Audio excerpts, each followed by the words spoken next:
हाय दोस्त, मैं आ गया हूँ लखनऊ से अपने बहराइच में, अपने घर आ गया हूँ। और देखिए हमारे यहाँ की कितनी खूबसूरती है, हरियाली। और आप सब बताइए हरियाली कहाँ कहाँ पे मिलती है, किसको किसको देखने के लिए। देखिए ये हमारे दोस्त लोग हैं, ये देखिए बहुत छोटे छोटे बच्चों से दोस्ती करता हूँ मैं। हाय। और ये इनसे मिलिए, निषाद राज से। हाय। ये और उसके बाद ये मेरा लड़का है, ये दोनों, एक बड़ा है एक छोटा है, ये दोनों मौज कर रहे हैं। और बेटा मौसी से कुछ बोल दो। क्या बोले?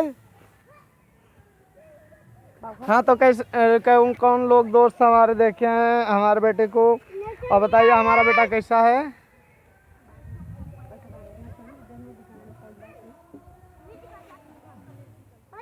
और जिसने भी हमारे चैनल को सब्सक्राइब नहीं किया है कर लीजिए।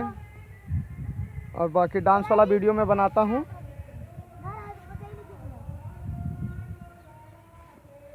और मैं अभी कल लखनऊ में था, आज मैं अपने गांव पे आ गया हूँ, इसलिए सोचा सभी फ्रेंड लोग को मैं बता दूँ। ठीक है, नमस्ते।